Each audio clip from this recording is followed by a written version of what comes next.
If it's Monday, Ukraine recaptures huge swaths of territory in a surprise offensive, sending Russian forces fleeing in what could be a major turning point in the war. Plus, former President Trump's legal team tries to show doubt about whether the documents seized from Mar-a-Lago really were classified, part of their latest effort to keep the FBI from going through those documents found at his Florida home. And amid the national battle over abortion bans, South Carolina Republican lawmakers tried and failed to enact a near total ban. I'll talk to one of the Republican lawmakers who broke ranks with his party on the issue. Ahead.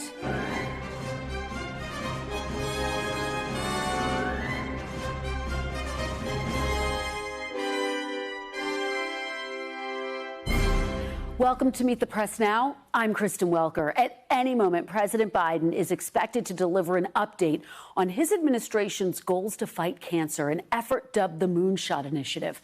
The president will deliver remarks from the JFK Library in Boston on the 60th anniversary of Kennedy's famous moonshot speech. We will have much more on the president's address coming up. But we do begin today with some really stunning developments out of Ukraine as the nation's troops have recaptured large areas of occupied territory from Russia, breaking Putin's stranglehold in the northeast and in the south. Ukraine's top general says their armed forces have taken back more than 1,100 square miles since the beginning of September. And by one assessment, Ukraine has taken back more territory in 5 days than Russian forces have captured in all of their operations since April. While in Prague, Secretary of Defense Lloyd Austin acknowledged Ukraine's recent gains while pledging continued U.S. assistance. We see success in Kherson now. We see some success in Kharkiv, and so that's very, very encouraging. I think they have great capability. They're using it the right way, and we'll stay engaged and make sure that we're giving them what they need to be successful. This counteroffensive by Ukraine represents a potentially major blow to Putin and Russia's military 6 months into this war. The Kremlin is trying to control the narrative, with Russian state media saying what happened in Kharkiv was not a retreat, and the defense ministry dismissing reports that Russian troops are feeling very dissuaded by all of this. Meanwhile, in Zaporizhia, operators at Europe's largest nuclear facility currently being occupied by Russian troops have been able to restore the backup power line and have now shut down the last operating reactor. While speaking to reporters today, the UN's nuclear chief continued to show concerns about the stability of the plant, but also signaled that Russia and Ukraine may be interested in an IAEA proposal to set up a protection zone. That would be a significant development indeed. Joining me now to discuss all of these developments from Kyiv is NBC foreign correspondent Megan Fitzgerald. Also with me are NBC News Pentagon correspondent Courtney Kube and former U.S. ambassador to Russia and NBC International Affairs analyst Michael McFaul. Thanks to all of you so much for being here on a Monday. Megan, I do want to start with you to start us off. Ukraine has made these enormous gains over the weekend, but what is the reality check here? What are Ukrainian officials saying about this counteroffensive? You know, Kristen, they are very excited and optimistic about what they're seeing, because keep in mind, they launched this counteroffensive just 2 weeks ago today. Since then, Ukrainian President Zelensky is saying that they've been able to take back, and of course, this number continues to climb. But the latest number coming in is more than 1,300 square miles of territory. They launched this counteroffensive in the southern part of the country, in the Kherson region. That's the area where we saw the Russians quickly seize in the start of this invasion.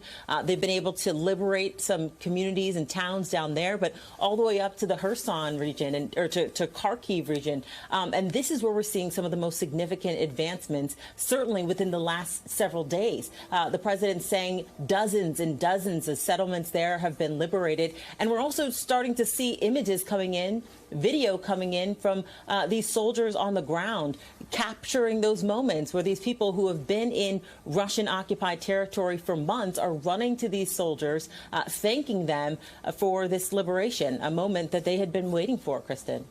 Really is just extraordinary. Megan, Russia is being pushed back on its heels, as you're pointing out, and it really comes as the reactor at Zaporizhia power plant is in Russian-controlled territory. It was shut down. Can you give us the latest on the safety of this power plant? So, Kristen, over the last several weeks, we've really watched this power plant sort of go into this downward spiral. Some optimistic news tonight. Just within the last couple of hours, the IAEA is saying that they were able to restore the second off-site power line. So this is good news, moving in the right direction, because we know over the weekend they were forced to shut down the sixth and only working reactor. And they were able to repair the first backup line.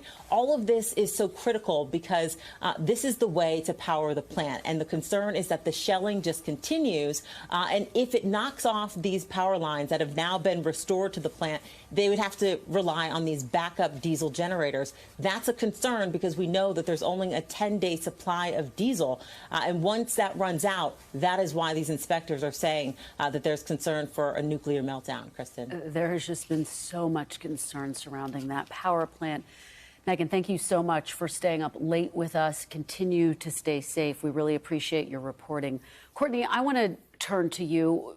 What is your reality check here on what we are witnessing, these extraordinary gains that Ukraine was able to make over the weekend? Just how significant are the gains? Is it a turning point? So gains are extraordinary. Absolutely, you're right about that. And it's significant for a number of reasons. But take a step back here and remember, this is a battle that Ukraine clearly is winning. But this is not the whole war. And if you look at the map of Ukraine, that tells the picture of that. So the Ukrainian military, what's really significant here is they were able to go across Russian lines and hit at a bunch of their logistics locations. And that was one of the reasons that they were able to take this area around Kharkiv, a very key city called Izium. You see it on the map here. So where we see the blue on this map, that is where Ukraine was able to take back area from Russia. You see all along, just around Kharkiv, a very critical city, and then Izium down just a little bit southeast of there. So it is a significant amount of territory. The Ukrainians are saying that they got back about 1,200 square miles of territory. For perspective here, Kristen, that's about what, it maybe even a little bit more than what the Russians have taken throughout this entire conflict. So a significant amount. You can also see, if you look a little bit further south, the Ukrainians have opened lines of offense where we see the red and the white on that map in Donetsk and into a small area in Luhansk. That is also very significant as a multiple line of offensive here by the Ukrainian military. Another thing that's really significant about this current fight right now is we have heard cases where the Russians have been reaching out to others like the North Koreans for things like artillery. They are still struggling with their logistics here. Not just the logistics that we've seen from the very beginning, which was them struggling for fuel and food to support their soldiers, but they are really running short, according to reports that we've heard from both Ukrainian officials and U.S. officials. They're running short on things like ammunition. That's very significant here. Remember the time of year. We're going into a colder time of year there in Ukraine, and they are struggling for what has become a real artillery fight in this condensed area in the east and in the southeast. But, as I mentioned, we're going into a colder time of year. That's a time where the Ukrainian military might start to struggle a little bit more, especially if the Russians are able to cut off some of their natural resources that may make it a more difficult fight. So going back to your original question, Kristen, this is Ukraine really winning this battle here, but there still is a larger war here that they will continue realistically to fight for some time in the future. Well, it's just such an incredible breakdown of the nuances of everything that we were reporting on over the weekend. We know that the U.S. has announced $675 million in military aid. Talk a little bit about how the U.S. is viewing all of this, Courtney, all of your sources if you've been talking to. And is there concern that the U.S. might not be able to sustain the level of aid that it's been providing to Ukraine? So when you talk about the aid, the military equipment that the U.S. has been providing, specifically things like these artillery rounds, which again has been so critical. This has been an artillery battle that we've seen over these last several weeks, really throughout this summer, an artillery battle, in some cases in close quarters between the Ukrainians and the Russian military here. There's been a concern for months now about whether the U.S. providing equipment and ammunition from U.S. military stockpiles. At some point, will that begin to degrade the U.S. military's readiness? Well, one thing that we've seen, one way that the U.S. has been able to counter that concern is by some of the additional aid that we just recently heard the U.S. was providing. It actually draws on private industry. And so it's not coming directly from U.S. military stockpiles. But what you just said here about this additional $675 million in aid, this has made the real difference. This U.S. equipment and ammunition and aid that they've been providing, but also that's come from around the world. That's why we are seeing the Ukrainian military really make advances and gains. It's what the world is providing them that's been allowed them to take on. And right here now, this is an offensive. This is not just the Ukrainian military on the defense. They are going against Russia in this offensive right now, Kristen. And it's because the world's been supporting them. They've been able to do it in many cases. Well, incredible reporting and analysis. As always, Courtney, you have given me a lot to talk about with Ambassador McFaul. I really appreciate it. Ambassador, let me get you to just give us the big picture view, if you would. I asked Courtney, and I'm curious for your take. Do you think this could be a turning point for Ukraine, or is it just too soon to tell? Well, if we're taking the really big viewpoint, 30,000 feet over the course of the war, I think it's important context to remember that every battle so far, not the war, but the battles, the Ukrainians are winning. Remember what Putin said he was doing when he invaded. He said he was going to unite Ukrainians and Russians because Ukrainians are just Russians with accents. He hasn't done that. He pledged to denazify Ukraine. That is overthrow the regime, President Zelensky. He didn't do that. Then he tried to take the capital of Kiev, if you remember that, several months ago. He failed at that.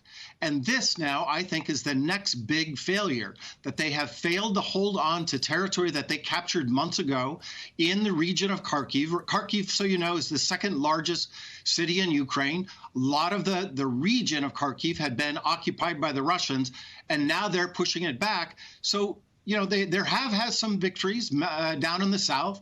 Around Kherson, of course, the Russians have taken. But this, I think, marks another major victory for the Ukrainians. I don't know what the future will bring, but today, this is a huge victory for Ukraine. Ambassador McFaul, I keep going back to the beginning. U.S. officials were telling me this is going to last 48 hours. Here we are 6 months into this, and Ukraine is gaining ground in these key areas. It really seems extraordinary for all the reasons that you just mapped out. Add to that Courtney's reporting, the fact that there are still morale issues within the Russian troops, the fact that there are still strategic problems that Russia continues to deal with. What do you make of that? The fact that that has been an ongoing issue for the Russian army, what was supposed to come in and within 48 hours overtake Ukraine, now 6 months into this? Well, a couple of things. We were wrong about the Ukrainian army. Let's just be blunt about it. We were right that Putin was going to invade. That was a major intelligence achievement, and that they declassified that, fantastic. We were wrong about the Ukrainian capabilities to fight. And therefore, we should be very careful when we watch this counteroffensive right now, surprising everyone, to suggest that they're not going to be successful down in Kherson. That's where the next fight, that's the place to watch, what they do in Kherson. Number two, our supplies of equipment have mattered. The long fires that you were just talking about, the HIMARS, is now giving them the capability to soften up those Russian forces. And then third, to go on the offensive, where the will to fight is what really matters. I've been watching tons of videos from Russians, Ukrainians in and around Kharkiv. And what you see is determined Ukrainian soldiers, by the way, being greeted by Ukrainians that want to be liberated. So this myth that these people wanted to be taken in by Russia, we now see. And you see these videos from scared Russians that are running for their life because they don't know why they're there to fight. They don't know what this war is about.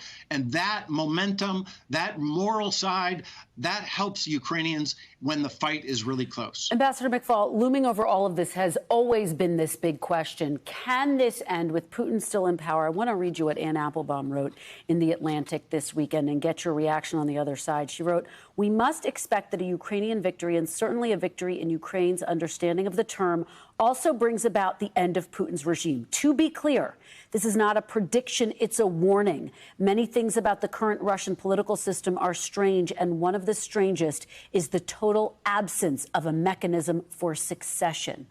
What do you make of that, and what is the warning within that, Ambassador?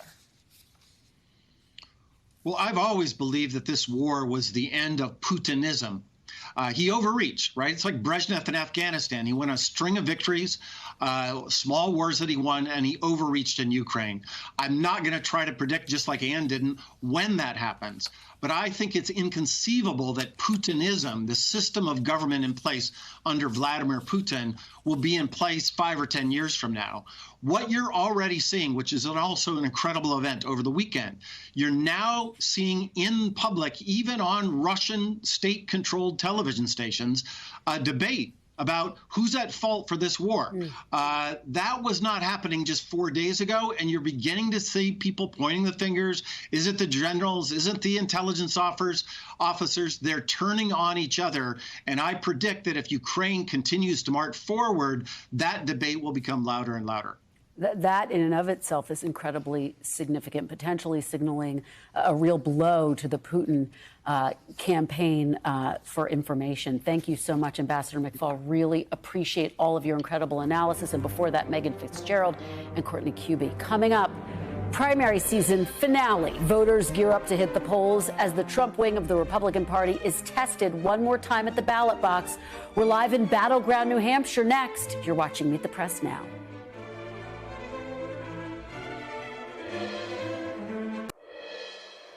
Welcome back. Turning to politics now, where months of bitterly contested primary battles between establishment Republicans and Trump Republicans are finally coming to an end. Voters in New Hampshire head to the polls tomorrow, and Republicans will pick their nominee to take on Democratic Senator Maggie Hassan. This is one of the races we are watching very closely that could decide control of the Senate in November. The top two contenders in the Republican primary are State Senator Chuck Morse and retired Brigadier General Don Bolduc. Former President Donald Trump has not yet made an endorsement in this race, but Bolduc is clearly the Trumpier candidate, having backed Mr. Trump's false claims about the 2020 election and echoed his attacks on the FBI. The state's more mainstream Republican governor, Chris Sununu, made a last-minute endorsement for Bolduc's rival, Morse, on Friday. And national Republicans really wanted Sununu to run himself, of course. And despite being an outspoken 2020 election denier, Bolduc has also gotten a boost from national Democrats, who are once again spending millions of dollars in a Republican primary, hoping to get the more extreme candidate on November's ballot. We have seen this throughout the primaries. NBC's Dasha Burns is on the ground for us in Londonderry, New Hampshire. So, Dasha, let's set the stakes here. What are you watching in the final hours of this race? Well, Kristen, you laid it out beautifully there. As the primary season comes to a close, we're seeing sort of the culmination of the trends that we've seen throughout this primary season. A divided Republican Party, Democratic meddling in Republican primaries. And here we have a vulnerable Democratic incumbent in Senator Maggie Hassan. This is a seat that Republicans are really hoping to flip. They want to be competitive here, but there's a challenge in candidate quality where we're looking at an establishment Republican who's been backed, you mentioned, by the Republican governor, by a lot of the Republican fundraising arms. Basically, the mainstream Republican Party is behind State Senator Chuck Morse. But it seems that the Republican base and the voters, especially those that we've been talking to today, are really lining up behind Don Bolduc, retired Brigadier General. He has been leading in the polls significantly. But as you mentioned there, he is very much a farther right candidate, much farther than right than Chuck Morse. He's supported the former president's claims of a stolen election. He's a hardline conservative in his policies and his values. But he's been doing the ground game here, really grassroots campaigning across all of the counties, whereas Chuck Morse, his rival, has really been playing the game on the airwaves. I asked Don Bolduc earlier today how he feels watching his party, the establishment, really line up behind his opponent. Take a listen to what he told me. Sept. What do you make of the fact that so many of those sort of more traditional Republicans have lined up behind your opponent? That we're winning, that we're a threat to the establishment, that we're a threat to the status quo, that we're a threat to the existence of what they put in place at the expense of Granite Staters and the people of this country. So more a badge of honor than an offense. It is a badge of honor, and I carry it with me. Kristen, of course, we've seen it time again. Campaigning in the primary, very different than campaigning in the general. And here in New Hampshire, especially, you've got about 30% of voters as registered Republicans. You've got about 38% unaffiliated. And so Democrats, the reason you're seeing that Democratic meddling here, they're hoping to sink Chuck Morse. They're hoping that Don Bolduc will be the candidate running against Democrat Maggie Hassan. They think she'll have a much better chance with a more extreme, a farther right, more conservative candidate in the general election. Kristen? Dasha, you always get the candidates. It's so impressive. Very quickly, in talking to Republicans, how is there real disappointment that Chris Sununu didn't get into the race, especially given what they're seeing now? Well, it depends which Republicans you talk to, right? We had a group of folks here at this local business today, many of whom had never been involved in politics before, hadn't ever shown up to candidate events like this, but did show up for Don Bolduc. So he's got kind of the Trump factor, if you will.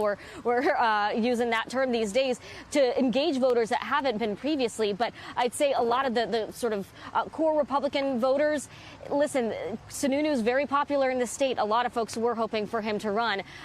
But the primary system is the primary system, and the way we've been going lately, it seems that the primary system these days is more advantageous for some of the harder line candidates than the traditional Republicans, Kristen. Yeah, I think you're absolutely right. Well, it is a process that is almost over. Dasha, thank you so much. I'm going to break all of that down now with my great panel. Joining me on set is Tia Mitchell, Washington correspondent for the Atlanta Journal-Constitution, Democratic strategist and former president of Emily's List, Stephanie Schriock, and Republican strategist and former RNC communications director, Doug Heye. Thanks so much to all of you for being here. So, Tia, let's just talk about New Hampshire. The stage will be set, essentially, for the battle for the Senate. Based on who you're talking to, who's feeling more confident about holding on to the Senate, winning the Senate back potentially in November? Well, we know that recently even Senator McConnell has, cast some doubt on Republicans' efforts to retake control of the Senate. It's evenly split right now. Democrats are hoping actually to pick up seats. And that's why this New Hampshire race is so important, because you do have an incumbent. Democrats can't afford to lose any of their 50. They want to add on to it.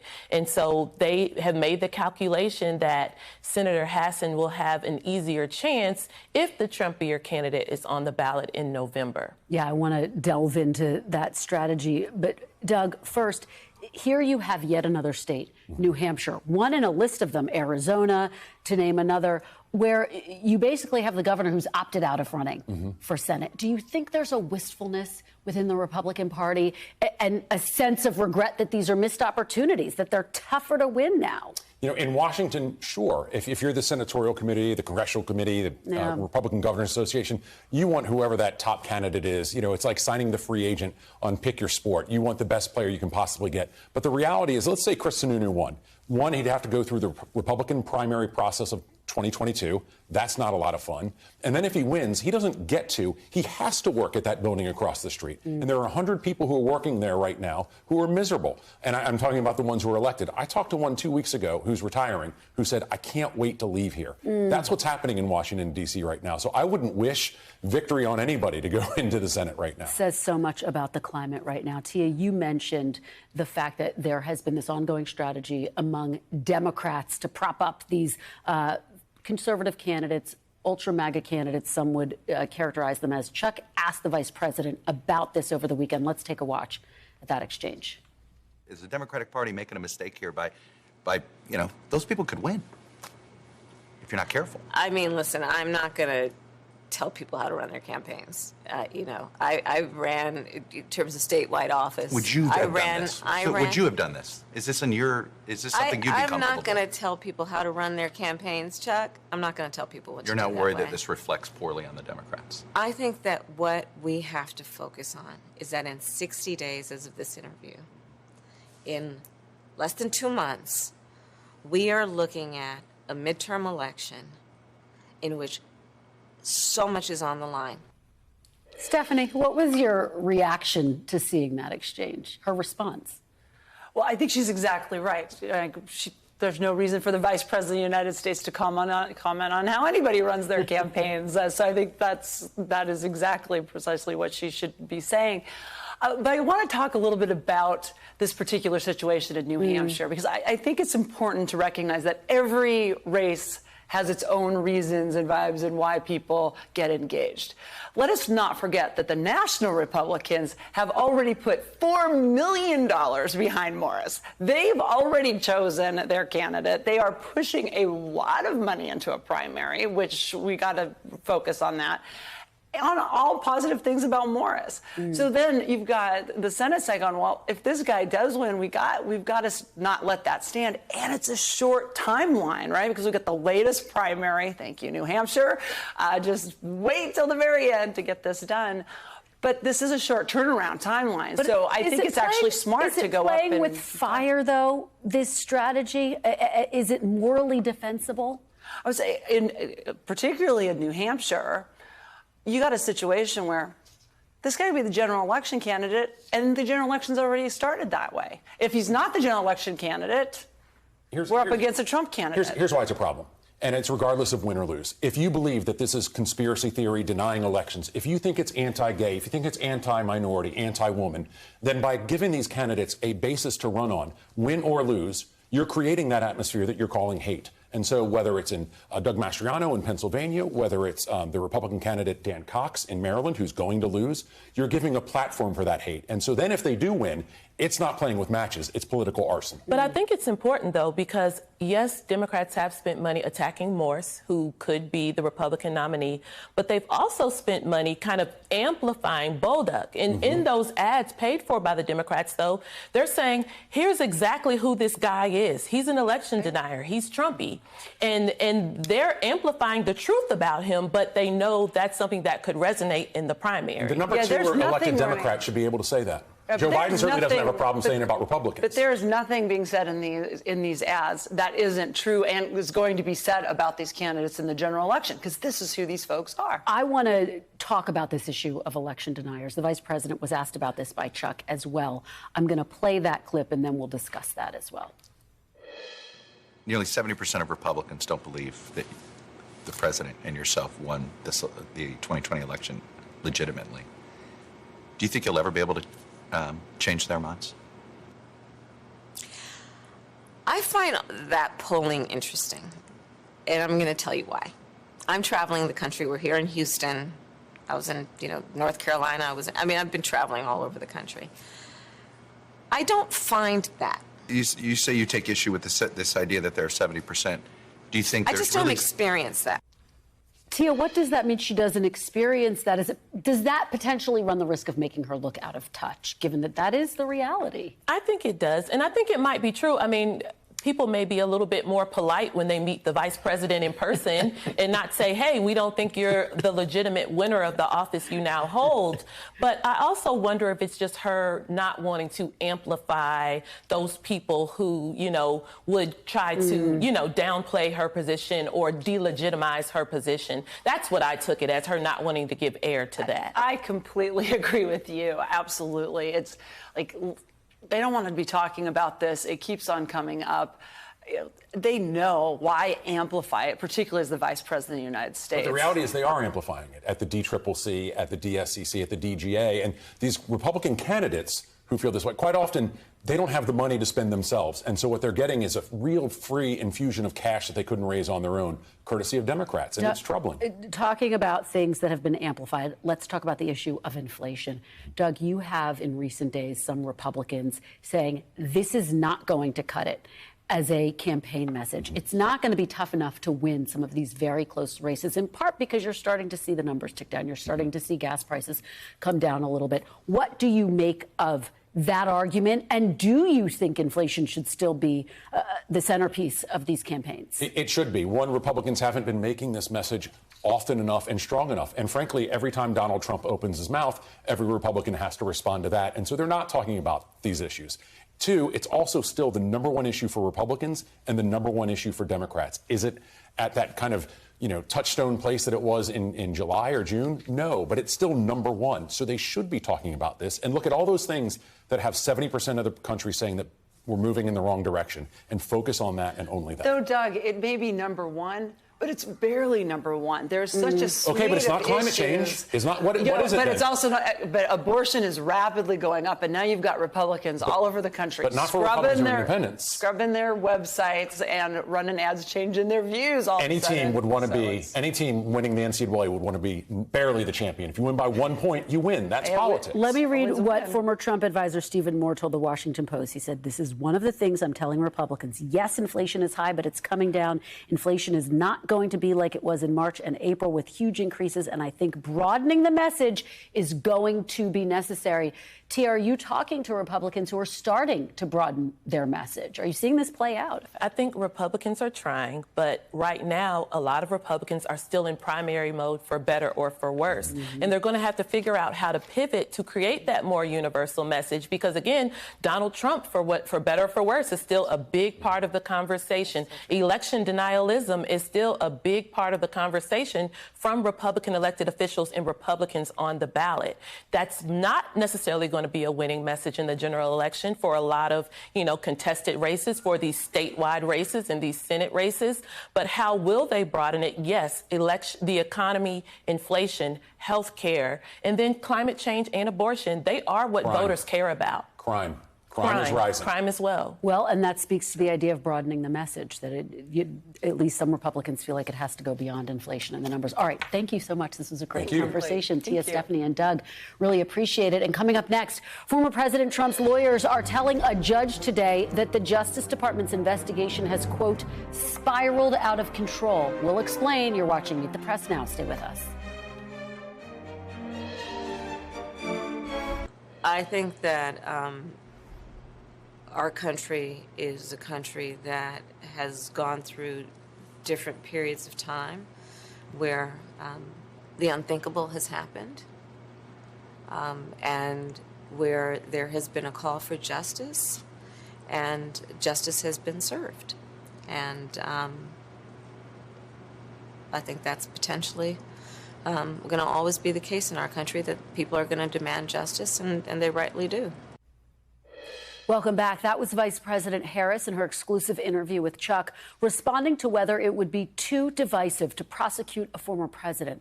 That interview came before Mr. Trump's lawyers today asked a federal judge to continue blocking the DOJ from reviewing documents marked classified that were seized during the FBI's search of Mar-a-Lago last month. In a court filing today, the former president's lawyers called the investigation, quote, unprecedented and misguided. The filing is in response to the Justice Department's intent to appeal the judge's decision to appoint a special master to review the documents. For more, I'm joined by NBC News Justice and Intelligence correspondent Ken Delanian and Carol Lamb, a former federal prosecutor who's now an NBC News legal analyst. Thanks so much to both of you for being here. Ken, let me start with you. What are the top lines of this filing? What are you watching? And Kristen, what's interesting about it is it's not just about the special master. It gives us an insight into what Donald Trump's possible defenses would be. And what it is, essentially, is his lawyers are portraying this as a document dispute that got out of control. What they're saying is this is simply a matter of the president and the archives, the National Archives, negotiating about presidential records, which, of course, contain some sensitive information. And by the way, they call it allegedly classified documents. They're not acknowledging that the documents are classified. They're saying the government has to prove that. They're saying this never should have been a criminal investigation. What this ignores, though, is that some of these records, as described, are not presidential records. They're CIA records, potentially, or National Security Agency records. They're records of other government agencies. They did not belong to Donald Trump. And this also leaves completely aside the national security concerns. Trump's lawyers are arguing those are overblown. Obviously, the DOJ disagrees. And they're not going so far as to say that former President Trump declassified those documents, correct? They are not, indeed, because there's no evidence that he did. And to make that representation in court, they'd have to back it up some way. And it doesn't appear that they can do that. But they could raise that question at a trial and require the prosecution to prove that they were properly classified. Carol, I want to ask you about part of what Ken just laid out, which is the argument that's being made by the Trump legal team that these documents do not belong to the Justice Department. Let me read you a little bit of the filing and get your reaction on the other side. It says, quote, "What is clear regarding all of the seized materials is that they belong with either President Trump as his personal property to be returned pursuant to Rule 41G or with NARA, but not with the Department of Justice." What do you make of this? And doesn't the fact that NARA is a part of the executive branch undermine that argument potentially?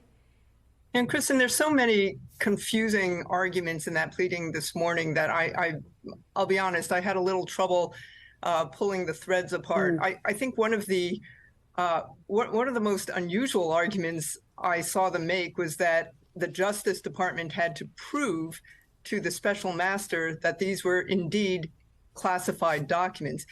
That is such a strange argument, because let's go back a little bit and let's remember what the purpose of the special master is. The purpose of the special master is to evaluate whether the Justice Department can look at certain documents that might be privileged, either attorney-client privileged or the Trump team says executive privilege. Now, the Justice Department disagrees with the executive privilege review, but let's put that aside because they're not threatening to appeal that at this point. They're just saying, hey, these documents that say classified on them, these documents that actually say classified on them, they're not personal documents. They are not documents that are communications between the president and his lawyers, and they are not communications between the president and his staff. So there is no reason for a special master to look at those documents, and we need them to continue our criminal investigation. In fact, they say these are the criminal violation that we are investigating.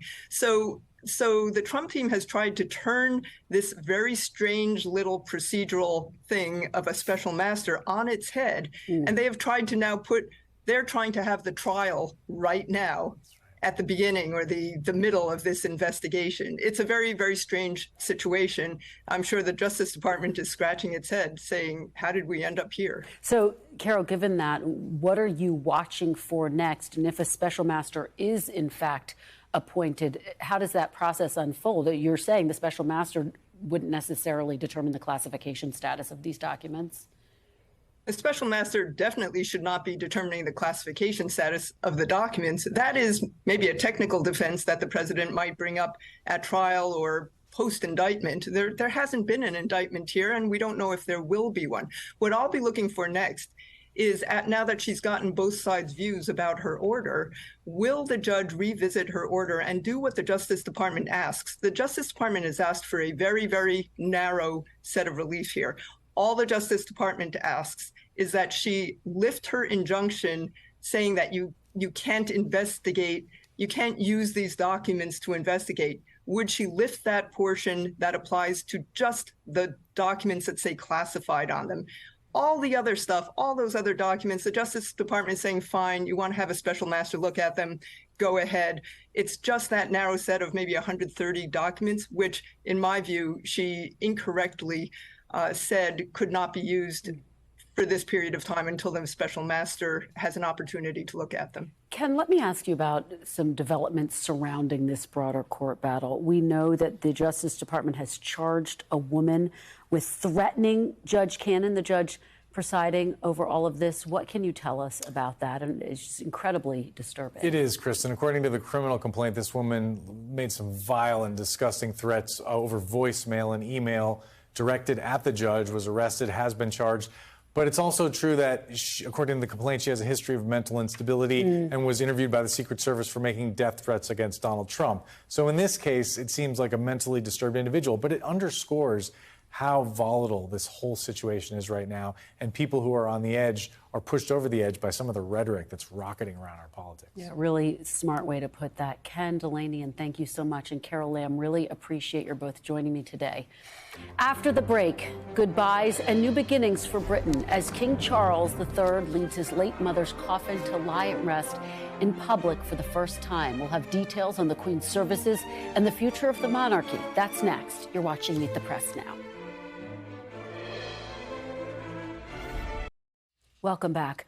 Right now, mourners in Scotland are paying their respects to Queen Elizabeth II. The Queen is lying in rest right now inside St. Giles Cathedral in Edinburgh. Her coffin arrived there earlier today after a process through the Scottish capital. At the cathedral, the Queen was honored during a service of thanksgiving.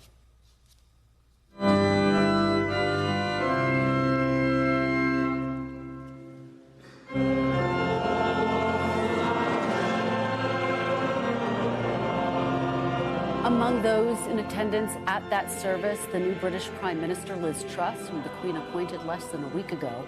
Afterward, King Charles III heard messages of condolences from the Scottish Parliament before sharing a message of his own with Scottish lawmakers. If I might paraphrase the words of the great Robert Burns, my dear mother was the friend of man, the friend of truth, the friend of age, and guide of youth. Few hearts like hers with virtue warmed, few heads with knowledge so informed. King Charles and other members of the royal family then traveled back to the cathedral where they held a vigil by the Queen's coffin. Tomorrow, the coffin will travel by train back to London, where thousands of mourners will pay their respects on Wednesday. King Charles, meanwhile, will travel to Northern Ireland for a service in Belfast. Turning now to Boston and news in this country, where President Biden is speaking at the Kennedy Presidential Library, announcing next steps in his Cancer Moonshot initiative. The speech comes exactly 60 years after JFK's moonshot speech, which announced his goal of putting a man on the moon, a goal the country could unite behind. Moments ago, the president painted this program as a potentially unifying effort as well. Take a listen. This Cancer Moonshot is one of the reasons why I ran for president. It's part of my unity agenda that I laid out in my State of the Union address to rally the American people to work together. Because we know this, cancer does not discriminate red and blue. It doesn't care if you're a Republican or a Democrat. Beating cancer is something we can do together, and that's why I'm here today. President Biden is also expected to announce a longtime science advisor will head up a new agency aimed at health research. It's an issue that is deeply personal for so many Americans, including the president, who lost his son, Beau, to brain cancer in 2015. Still to come, divisions in the GOP over abortion access come to a head in South Carolina. I will talk to a Republican lawmaker who was a key part of stopping a near total ban in his state and what it means for his party's post-Roe strategy. You're watching Meet the Press now. Stay with us.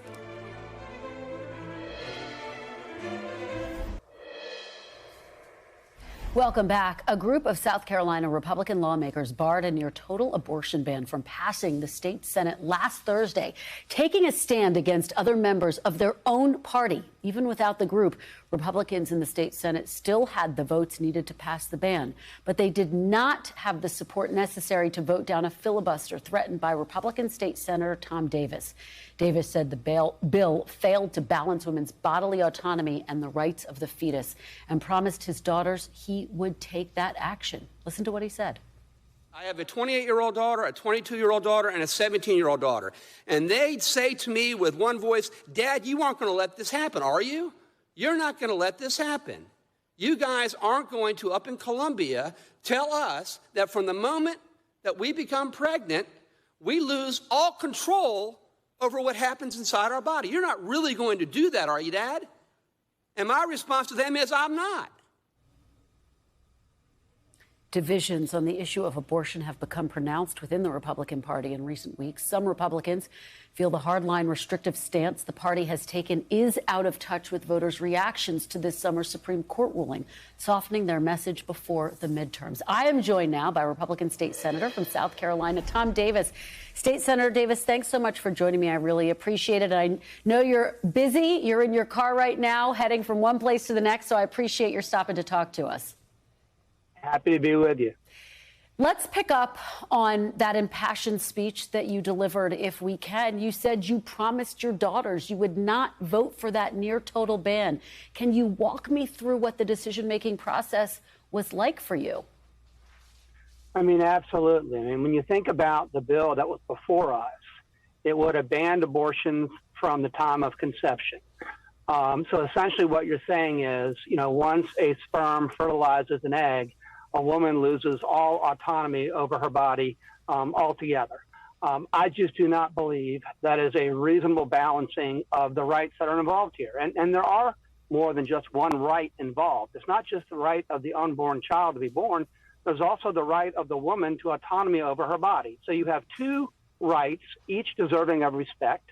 They obviously conflict with each other.